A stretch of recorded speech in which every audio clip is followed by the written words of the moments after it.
Assalamualaikum warahmatullahi wabarakatuh.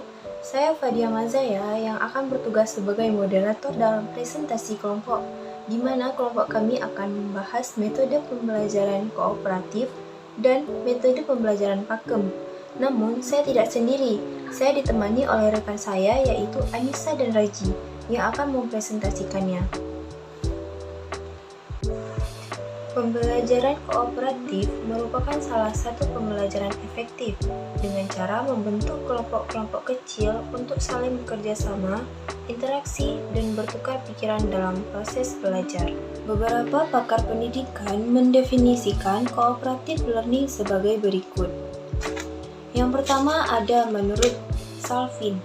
Cooperative learning adalah suatu model pembelajaran yang mana sistem belajar dan bekerja dalam kelompok-kelompok kecil yang berjumlah 4-6 orang secara kolaboratif. Yang kedua, menurut Anik Lee, cooperative learning adalah pembelajaran gotong royong yang mana sistem pembelajarannya memberi kesempatan peserta didik untuk bekerja sama dengan peserta lain dalam tugas-tugas yang terstruktur.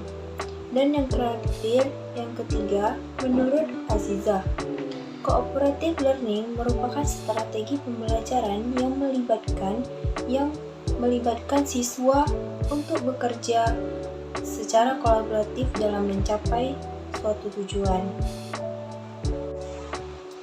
Berikut adalah contoh pembelajaran kooperatif.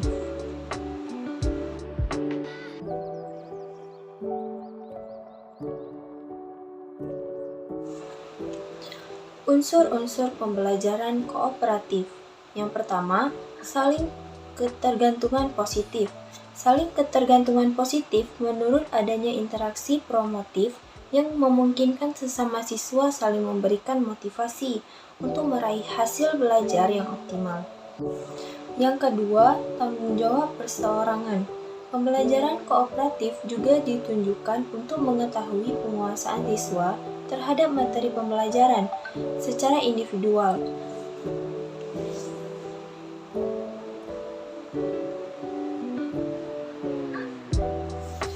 Selanjutnya yang ketiga, interaksi tatap muka.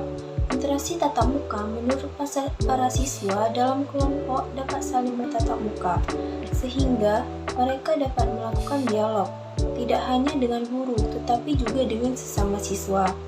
Selanjutnya yang keempat, komunikasi antar anggota kelompok.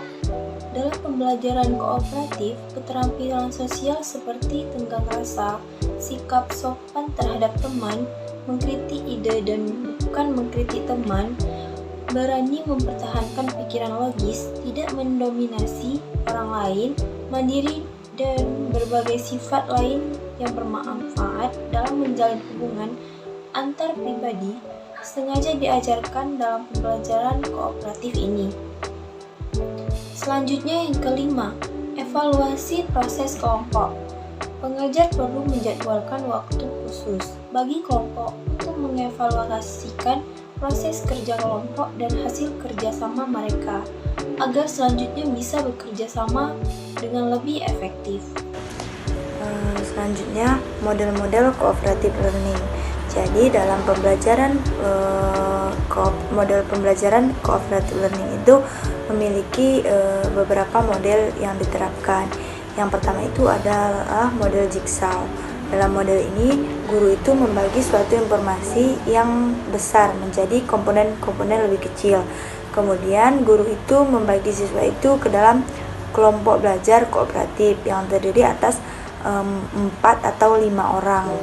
Dan setiap anggota itu bertanggung jawab terhadap penguasaan subtopik yang telah diberikan guru tersebut. Kemudian guru tersebut menugaskan dengan sebaik-baiknya. Kemudian yang kedua adalah group investigation. Jadi model pembelajaran ini itu guru itu membagi kelas itu menjadi kelompok-kelompok dengan anggota 5 atau 6 siswa. Kemudian kelompok tersebut melakukan penyelidikan yang mendalam atas topik yang telah dipilih. Selanjutnya mereka mempertimbangkan dan mempresentasikan laporannya kepada seluruh kelas atau memaparkan hasil penyelidikan mereka di dalam kelas. Kemudian listening team. Pada model ini diawali dengan pemaparan materi oleh guru. Kemudian guru itu membagi kelas menjadi kelompok-kelompok. Yang selanjutnya kelompok-kelompok itu mempunyai tugas dan peranannya masing-masing. Yang selanjutnya adalah tim games turnamen. Jadi penerapan model ini itu dengan cara mengelompokkan siswa. Jadi pengelompokannya itu secara acak, tidak tertentu gitu kelompoknya. Kemudian kelompoknya itu kelompok-kelompok tersebut diberikan kompetisi atau sebuah game, dan kelompok satu dengan kelompok yang lain itu berkompetisi untuk memenangkan game tersebut, tetapi game tersebut masih ke dalam lingkungan pembelajaran gitu. Kemudian ada role playing. Metode role playing ini adalah cara penguasaan bahan-bahan pelajaran melalui pengembangan imajinasi dan penghayatan siswa. Jadi model role playing ini adalah menggunakan imajinasi dan penghayatan siswa. Contoh pembelajarannya itu adalah siswa itu memerankan tokoh hidup ataupun benda mati. Kemudian permainan ini dilakukan dengan kelompok. Dan metode ini mempunyai beberapa keuntungan, yaitu yang pertama adalah siswa itu menjadi bebas mengambil keputusan dan berekspresi secara utuh. Yang selanjutnya permainan merupakan penemuan yang mudah dan dapat digunakan dalam situasi yang berbeda. Yang ketiga adalah guru itu bisa mengevaluasi pemahaman setiap siswa. Jadi dengan adanya metode pembelajaran ini, siswa itu bisa memahami setiap siswa yang mengalami pengamatan pada saat melakukan permainan. Kemudian permainan itu merupakan pengalaman yang berkesan untuk anak-anak.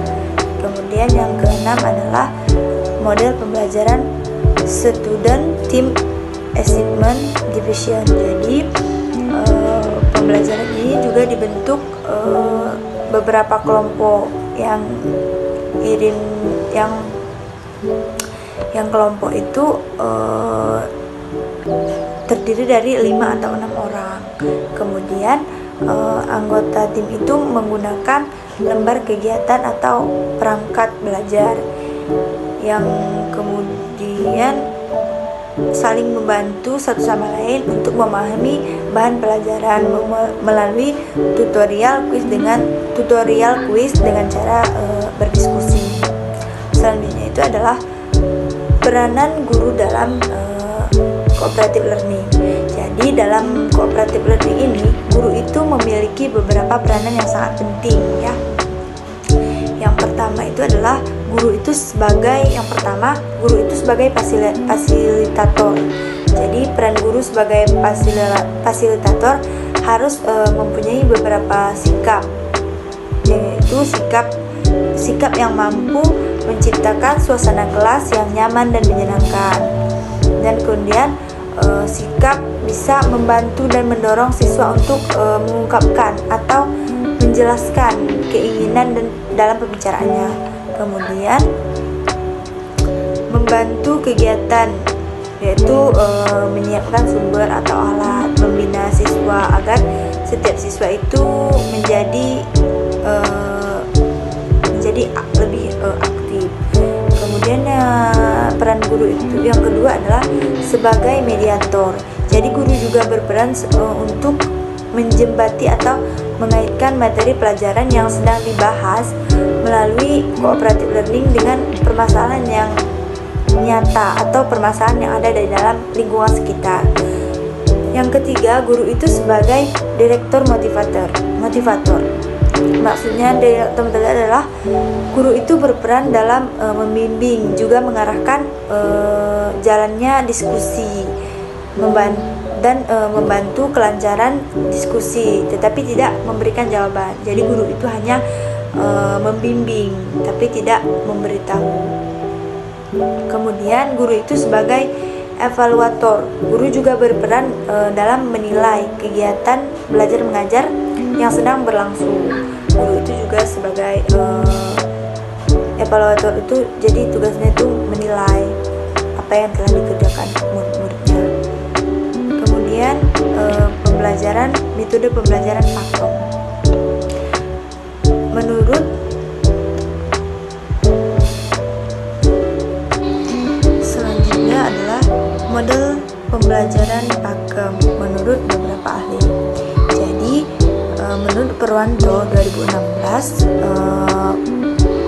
model pembelajaran pakem itu adalah model pembelajaran yang dirancang agar mengaktifkan anak, mengembangkan kreativitas sehingga efektif namun menyenangkan. Kemudian menurut Rusman 2014 mengatakan bahwa pakem itu adalah pembelajaran kreatif, efektif dan menyenangkan, berasal dari konsep bahwa pembelajaran harus berpusat pada anak, yaitu student centered learning. Contoh dari pembelajaran pakem itu adalah sebagai berikut.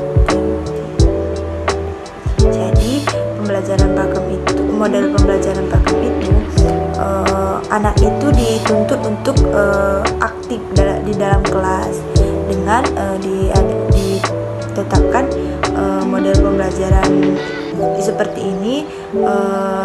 Jadi siswa itu bisa lebih dapat mengekspresikan dirinya ketika di dalam kelas. Selanjutnya ada unsur-unsur pembelajaran pakem. Unsur yang pertama adalah unsur konstruktivisme, di mana kita sebagai seorang guru harus bisa membangun dan juga harus memiliki konsep tentang pemikiran sendiri. Yang kedua adalah konsep unsur inquiry, di mana kita harus bisa dan mampu merancang kegiatan yang dapat membuat para siswa dapat menemukan sesuatu yang mereka cari dengan mudah. Yang ketiga ada unsur komunitas belajar, di mana kita seorang guru harus mampu menekankan kerjasama antara sesama siswa. Yang keempat ada unsur modeling, di mana kita sebagai seorang guru itu harus menggunakan metode dengan cara memberikan contoh, model dan juga demonstrasi untuk memudahkan para siswa di dalam mencari sesuatu yang mereka cari. Selanjutnya ada karakteristik tentang bagaimana proses pembelajaran pakem itu berlangsung. Yang pertama itu pembelajarannya mengaktifkan siswa, berarti kita sebagai seorang guru harus mampu membuat para siswa itu aktif di dalam belajar. Yang kedua, mendorong kreativitas siswa dan juga guru. Yang ketiga, pembelajarannya itu harus bersifat efektif. Dan yang terakhir, pembelajarannya harus menyenangkan, terutama bagi siswa itu sendiri. Dan kemudian sebagai model pembelajaran yang berbasis kepada siswa, pakem memiliki beberapa ciri-ciri yang berbeda dengan model pembelajaran yang lainnya. Secara umum, ciri-ciri dari pakem adalah di mana siswa terlibat secara aktif dalam pembelajarannya dan juga menyenangkan. Selanjutnya, tujuan pakem. Tujuan pakem itu adalah untuk menciptakan lingkungan belajar yang menyenangkan dengan menyiapkan siswa memperoleh keterampilan, pengetahuan, dan juga sikap untuk persiapan kehidupan masa depannya. Kegiatan pakem ini mengeksplorasi tentang pengelolaan kelas belajar yang aktif, strategi dan teknik pembelajaran yang efektif untuk mengembangkan kemampuan siswa untuk berpikir. Selanjutnya ada model-model